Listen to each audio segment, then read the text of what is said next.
안녕하세요, 여러분. 네, 제가 잠깐 기도하고 오늘 말씀 증거하는 시간 갖겠습니다. 하나님, 감사합니다.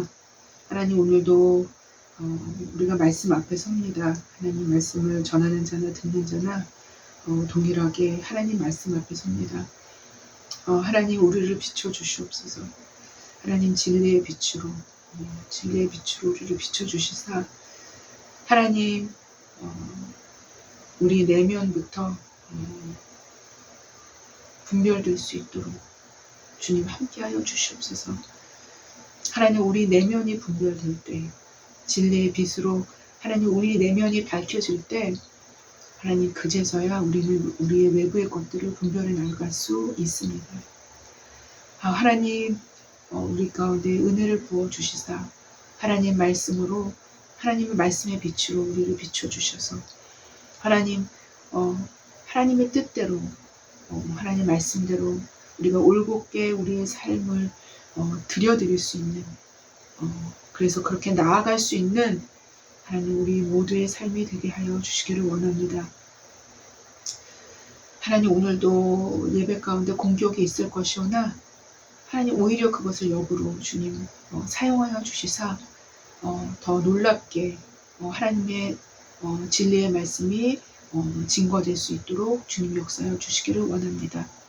하나님, 동시간에 올라오는 도용된, 내 이름이 도용된 그런 모든 글들을 하나님 아버지 모든 듣는 사람들이 분별하게 하여 주시고 아예 관여하지 않도록 그리고 말씀에 집중될 수 있도록 주님 역사하여 주시기를 원합니다.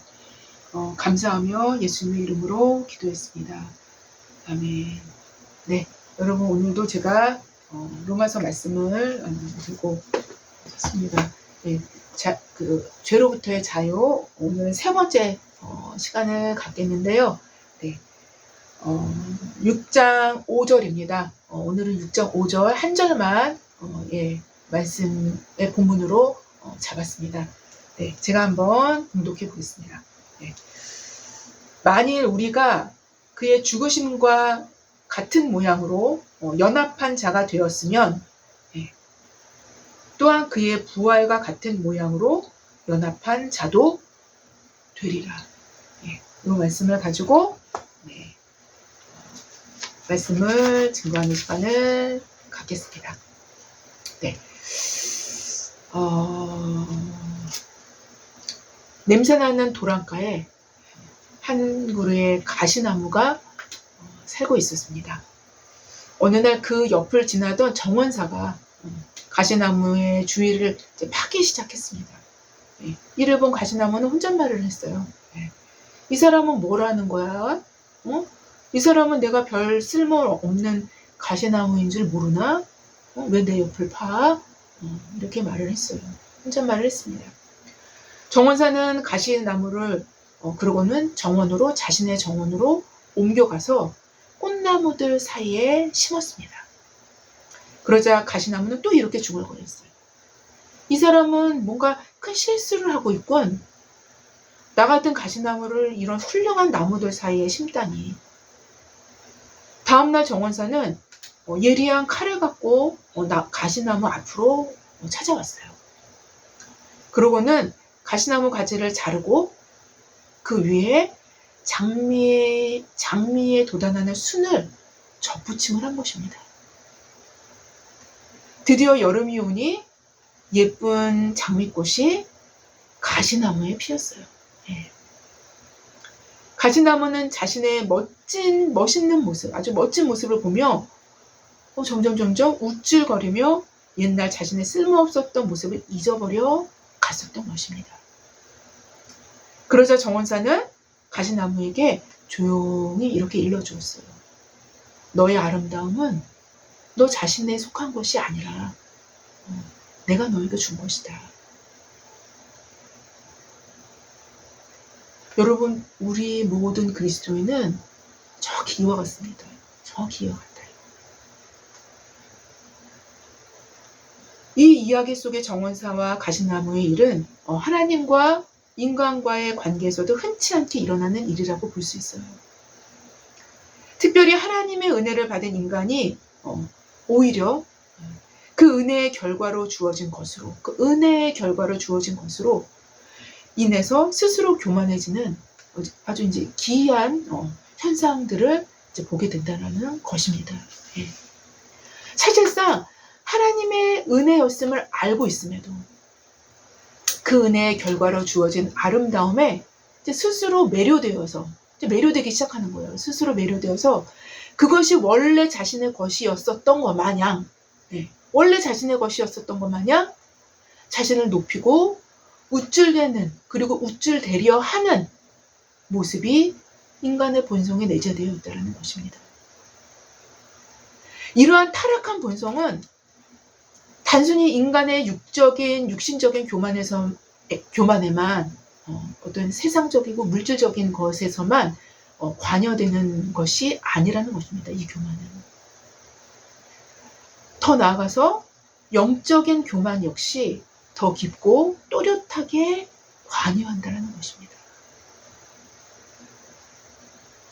바로 이런 이유에서라도 인간은 자신의 정직한 모습, 꾸밈없는 진실한 모습으로 자신을 들여다볼 줄 알게 될 때에서야 하나님께 참된 영광을 돌릴 수 있게 되어질 수 있다는 것입니다.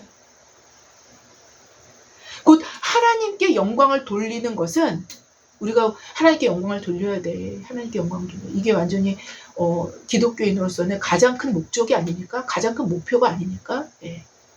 하나님께 영광을 돌리는 것은 곧 하나님께 영광을 돌린다는 것은 어떻게 보면은 입 바른 소리로 하나님께 기분 좋은 소리를 해드리는 것이라고 생각을 할 수도 있어요.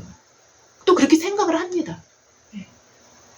인간은 하나님의 귀에 기분 좋은 소리를 들려드리는 것이 마치 하나님께 영광을 올려드리는 것 마냥 생각한다라는 것입니다. 그러나 성경을 자세히 보면 하나님은 자신께 아부를 떠는 인간의 소리로 영광을 받으시는 분이 결코 아니라는 거예요. 영광을 안 받으십니다. 그렇게 해서는. 욥기서 보면 굉장히 정확하게 보여져요. 이 부분이. 예.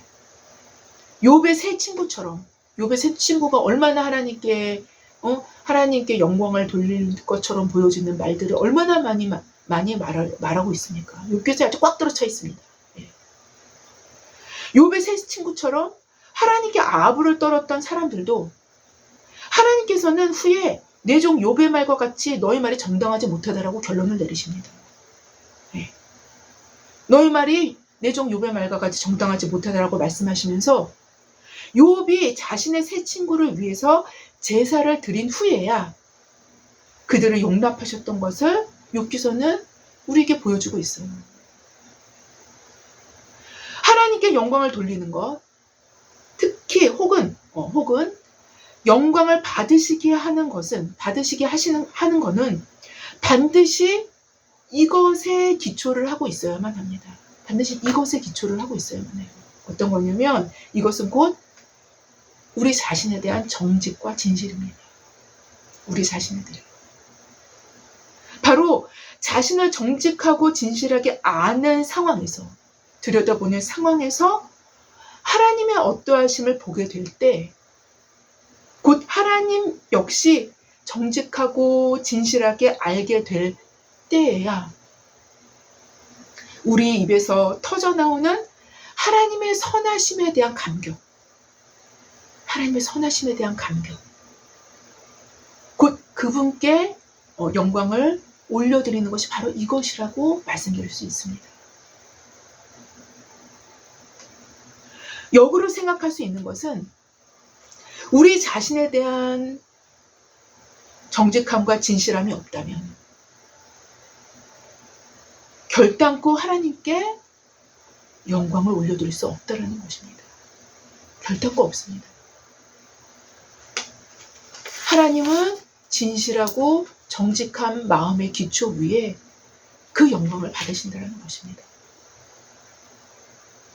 또한 하나님은 진리의 하나님이시기 때문에 정직과 진실한 입술에서 나오는 고백이 아니고서는 당신을 향한 어떤 영광의 말도 받으시지 않으십니다.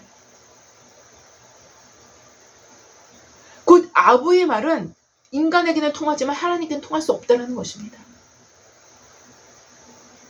이처럼 우리 자신에 대한 정직하고 진실한 태도는 기독교의 가장 핵심적인 주제를 언제나 관통합니다.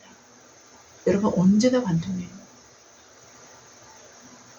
그런데요, 바로 이렇게 우리 자신에 대한 정직하고 진실한 알문, 곧 진리의 빛의 조명을 받을 때에서야, 진리의 빛의 조명을 받을 때에서야, 그제서야 확실히 자신에게 밝혀지고 드러나게 된다는 것입니다. 뭐가요? 자기 자신이. 자신에게서 자신이 밝혀지고 드러나는 것은 가장 큰 복을 받을 수 있는 아주 중요한 전조가 됩니다. 아주 중요한 전조가 돼요. 뿐만 아니라 자신에게서 자신이 밝혀질 때 인간 본성의 교만은 그제서야 죽어지기 시작한다는 것입니다. 그제서야 죽어지기 시작해요. 왜? 내 자신을 보게 됐기 때문에. 교만은 자신을 기만하는 것을 주요한 특징으로 갖고 있어요. 자신을 기만하는 것을. 자기 스스로가 자기 자신을. 자신이 자신에게서 밝혀질 때 그 기만 역시 밝혀지고 폭로되어지게 되는 것이기 때문인 것입니다. 쉽게 설명한다면 정원사의 말 한마디. 너의 아름다움은 너 자신 속에서 나온 것이 아니라 내가 너에게 준 거야 라고 했었던 그 말 한마디가 접붙임 받은 가시나무 자신을 정직하고 진실하게 깨닫게 했었던 것이라고 말씀드릴 수 있어요. 또한 즉 우쭐대고 과시하는 기만이 폭로되고 자신의 참된 위치를 보게 만든 것이라고 말씀드릴 수 있습니다. 더 나아가 인간은 그 모든 아름다움의 출처가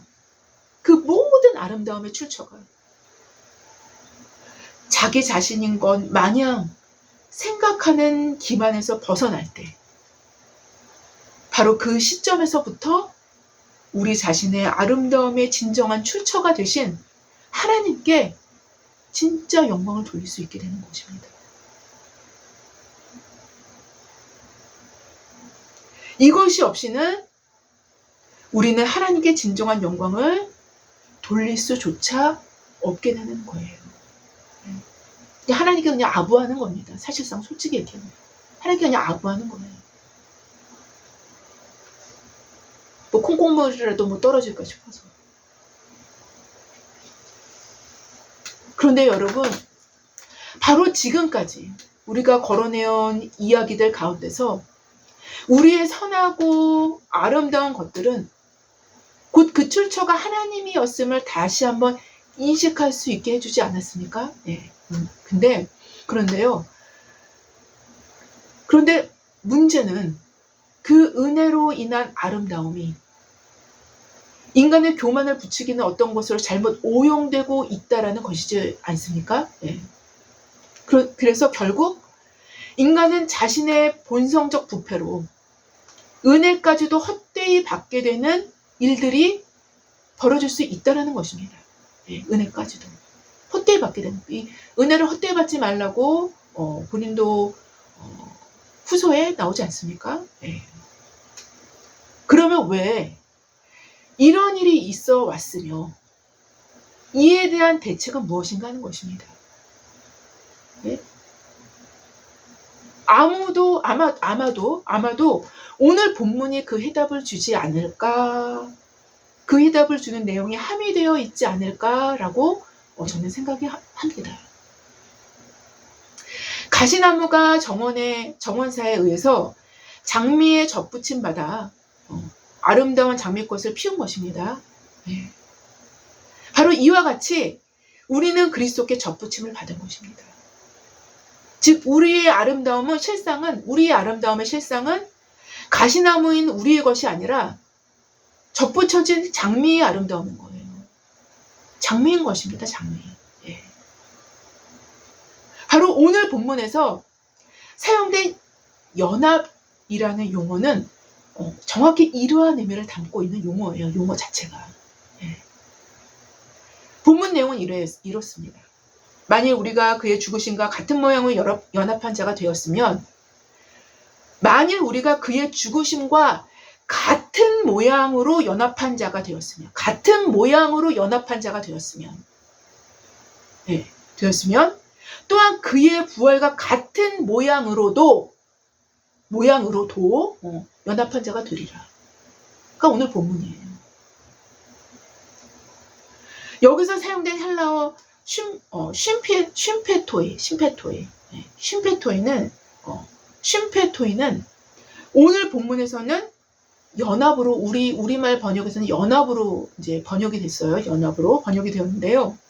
이 용어는 접목된 이란 의미를 갖는 함께 자라는 혹은 함께 심겨진 이라는 뜻을 기본적으로 갖습니다. 예. 물론 단순히 함께 자라는 것뿐만 아니라 질이 다르던 나뭇가지가 한 나무에 접붙임이 되어서 같은 성질로 변화되는 것을 말하는 것입니다. 예. 같은 성질로 이렇게 점점 변화가 되는 것을 말하고 있는 거예요. 예. 그래서 심기운이란 의미보다는, 단순히 심기운이란 의미보다는 접목된 혹은 접붙인 이란 의미가 더 정확한 의미라고 말씀드릴 수 있습니다. 요 용어에. 예. 이런 쉼페토이를 우리 성경에서는, 예, 한국어 번역에서는 연합이라는 용어로 번역이 되어진 것입니다. 곧 오늘 본문은 이렇게 말씀하시고 계신 거예요. 만일 우리가 그리스도의 죽으심의 접붙임을 받아, 그 죽으심의 접붙임을 받는다라는 거예요. 네. 그의 죽으심의 접붙임을 받아 완전히 하나의 모양으로, 뭐가 하나의 모양이에요? 죽음의 하나의 모양인 거예요. 연합된 죽음의 하나의 모양인 것입니다. 네. 완전한 하나의 모양으로 접목되었다면, 즉 이러한 조건이 계속 유효하다면, 계속 이렇게 진행되어 온다면 그의 부활에도 역시 접붙임을 받은 그대로 하나의 생명으로 부활할 것이라는 것입니다. 하나의 생명으로 부활할 것이라는 거예요. 이것이 정확히 오늘 본문이 말씀하시는 정확한 의미입니다. 특별히 여기서 사도는 부활에 대해서는 미래 시제를 사용하고 있어요. 미래 시제. 근데 부활에 대해서 미래 시제를 사용하고 있는 부분이 상당히 많습니다, 여러분. 상당히 많아요. 거의 대부분이에요, 사실상. 네. 그리고 부활이 이미 진행되고 있다라는 차원에서, 부활이 왜 이미 진행되고 있어요? 우리가 새 생명이 이미 들어와 있기 때문인 거예요. 하나님의 진액이, 예수 그리스도의 진액이 포도나무에서 계속 그 진액이 흘러들어오고 있지 않습니까? 지금도. 그래서 부활의 그런 핵심, 예, 새 생명이라는 핵심이 이미 흘러들어오고 있기 때문에 현재적으로도 사용할 수 있는 것입니다. 하지만 더 정확한 의미로는 부활은 미래에 있는 거예요. 여러분 이해되시죠? 그렇죠? 그러나 부활은 현재로도 진행되고 있는 것입니다. 왜요? 새 생명이 이미 들어와 있기 때문에. 그래서 이거를 오해하시면 안 돼요.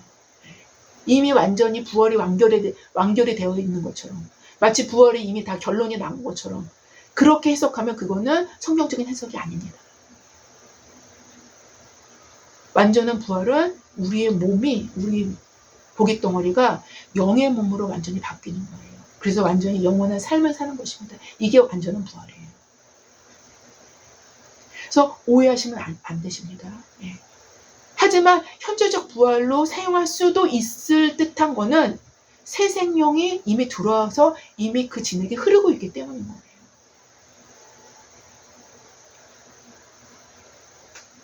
바로, 예, 다시 설명드릴게요.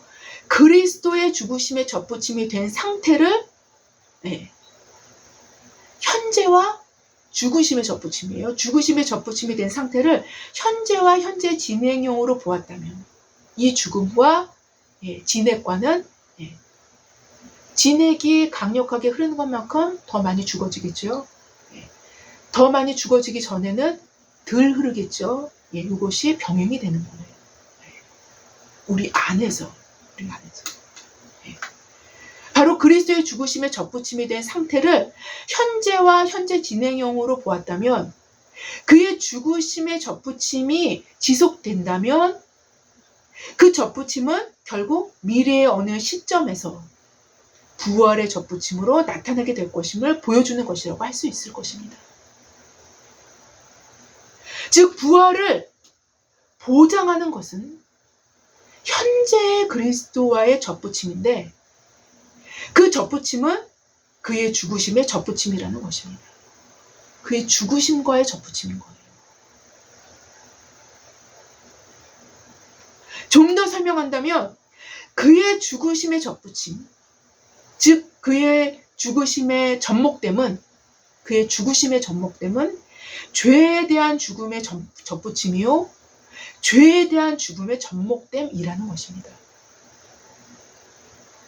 바로 이런 이유에서, 그리고 이런 조건에서 우리는 그리스도의 부활에 참여할 수 있게 된다는 것을 오늘 본문은 우리에게 말씀하고 계신 것입니다.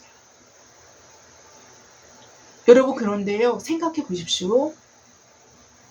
그리스도의 죽으심이 나의 죄를 대속하기 위해서 죽으셨다면, 그의 죽으심의 잔혹함과 잔인함은, 여러분 영화에서 보셨죠? 얼마나 잔인합니까?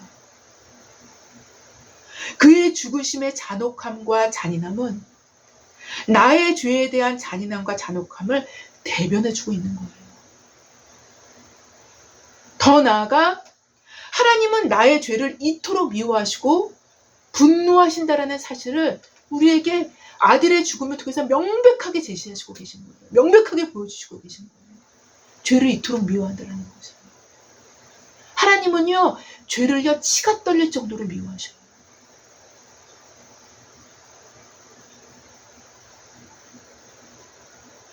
나의 죄를 이토록 미워하시고 분노하신다라는 사실을 명백하게 보여주고 있는 것이 아닙니까?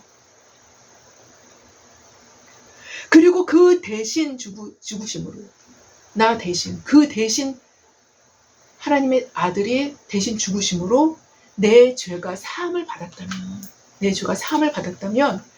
그래서 더 이상 너 자신을 위해서 살지 말라 요청하시고 계신다라면, 그 안에 이런 모든 것들이 다 포함되어 있는 것입니다. 또 그래서 너 자신의 죄에 대해서는 내가 너를 위해 죽었을 때 이미 너 자신이 죄를 지을 권리를 어쩌면 상실했음을 보여주고 계신다라면,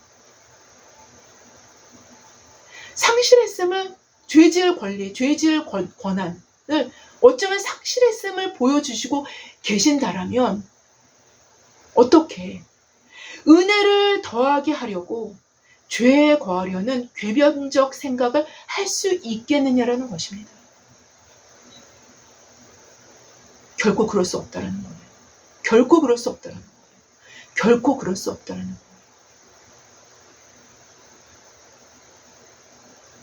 이미 그리스도의 죽으심의 접붙임을 받았기 때문에 그의 죽으심에 연합된 채 우리는 존재하게 되며, 이 존재함은 우리의 존재함 안에서 죽음을 맞이하며,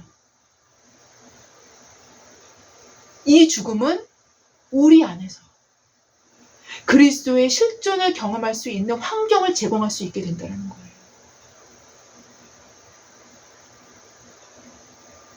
물론 여러분, 우리의 고깃덩어리, 육체덩어리가 죄에 물들어 있기 때문에 우리는 이 땅에서 육체를 입고 사는 동안에는 최선을 다하지만 죄를 지을 수밖에 없는 존재예요. 하지만 우리는 또 우리 내면 안에 하나님을 닮은 것들이 계속적으로 확장되었기 때문에 예수 그리스도를 쫓아가면서 그런 자기 자신을 미워하게 되는 것입니다. 여러분, 이 차이점을 잘 아셔야 돼요.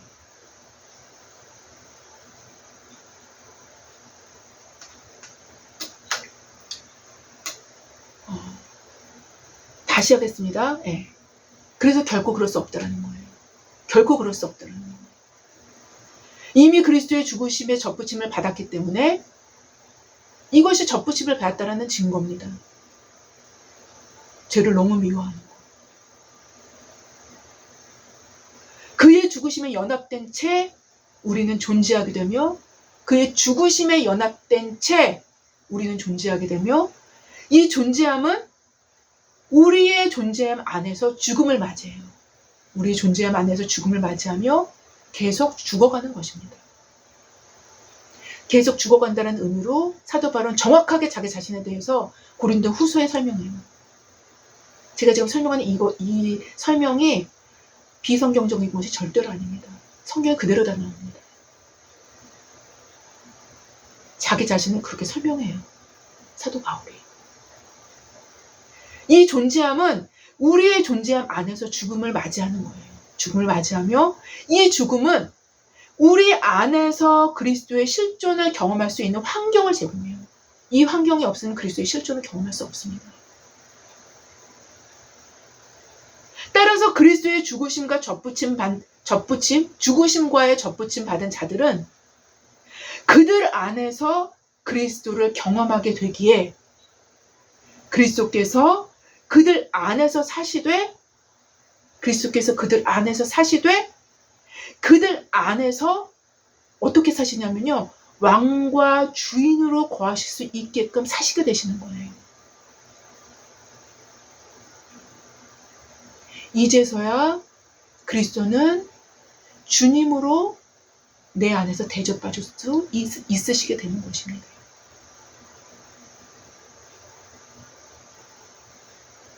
바로 은혜는 우리의 죽음과 함께 거할 때 은혜가 왕노릇할 수 있게 되는 것이며 그제서야 은혜가 왕노릇할 수 있게 되는 거예요. 이제서야 은혜가 은혜 되어질 수 있게 되는 것입니다. 결국 은혜를 헛되이 받는 것은 우리의 죽음, 곧 죄로부터의 죽음과 함께 거하지 않을 때, 그렇게 되지 않았을 때, 그렇게 되지 않은 상태에 거하고 있을 때 나타나는 현상이 되어지는 것이며 이 현상이 나타나게 되는 자들에게는 이들이 자신의 죄를 방임한 것과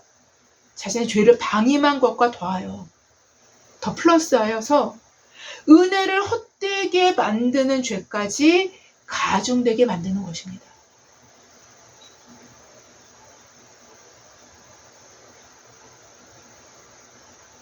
따라서 애초부터 모든 해답은 이미 우리에게 주어져 있었어요. 성경에. 이미 사도 바울을 통해서 성령 하나님께서 저자시지만 사도 바울이라는 매개체를 통해서 이미 다 말씀하셨어요. 따라서 애초부터 모든 해답은 이미 우리에게 주어져 있었는데 인간의 육신적인 생각이 그리스도의 죽으심과의 연합, 그리스도의 죽으심과의 접붙임을 심상히 여기고 그냥 쓱 지나가는 거예요. 심상히 여기고 건너뛰어서 빠른 속도로 부활의 영광만을 붙잡으려 했었던 생각이 오류와 왜곡을 낳게 한 거예요.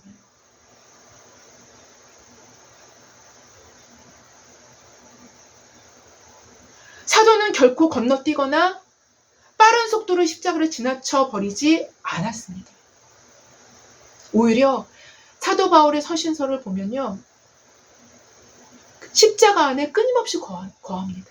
그 안에서 끊임없이 거주합니다.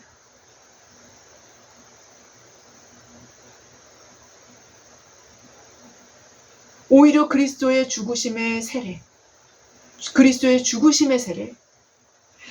죽으심과 같은 모양, 그리스도의 죽으심과의 접붙임, 그리고 옛사람이 그리스도와 십자가에 못 박힘 등 지속적으로 그리고 아주 다양한 표현으로 같은 것이면 아주 다양하게 표현하시잖아요.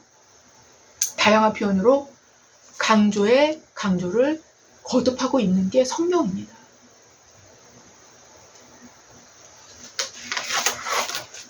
여러분, 그리스도의 십자가를 중심으로 받아들이지 않는다면, 그러니까 십자가에 내 심령을 묶어두지 않는다면, 우리는 그리스도를 육신대로 알 수밖에 없게 되는 것입니다. 그렇게 되어질 수밖에 없는 거예요. 이건 하나로 연결되어 있어요. 하늘로부터 임하는 아름다움 속에서도 우리는 참된 영광을 주께 돌릴 수 없게 될 수도 있다는 거예요. 오히려 그 아름다움은 나를, 그리고 우리를 기만하는 요소로 작용될 수 있음을 볼 수 있는 눈은, 이게 기만이구나, 내 자신이 나를 속이고 있는구나 라고 볼 수 있는 그 시각, 그 시각은 오직 십자가에서부터로만 주어집니다. 그 시각 자체가 십자가에서부터로만 주어져요. 그래서 결단코 어떤 시각에서도 주어질 수 없습니다. 이게 성경이에요. 성경은 이거를 말씀하시고 계시는 거예요. 십자가는 우리의 죄인됨을 인식하게 할 뿐만 아니라 우리의 의인됨도 확언시켜 또한 주는 거예요. 십자가는요, 우리의 죄인됨을 확언시켜 주기도 해요. 또한 우리의 의인됨도 역시 확언시켜 주십니다. 이 모든 것이 십자가에서 이루어진 거예요.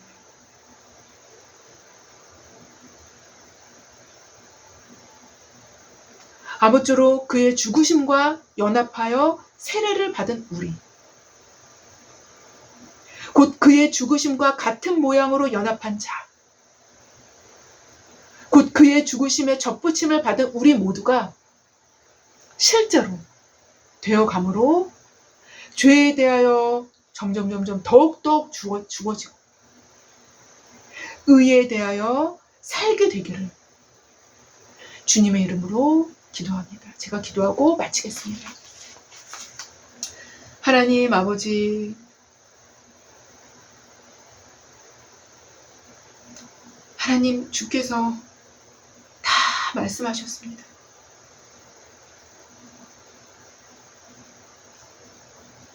우리의 깨닫지 못함이, 우리의 우둔함이, 우리의 교만이 하나님의 말씀을 보지 못하게 막은 것입니다. 하나님, 우리에게 진리의 문을 열어주시고 진리의 빛을 우리에게 비춰주시사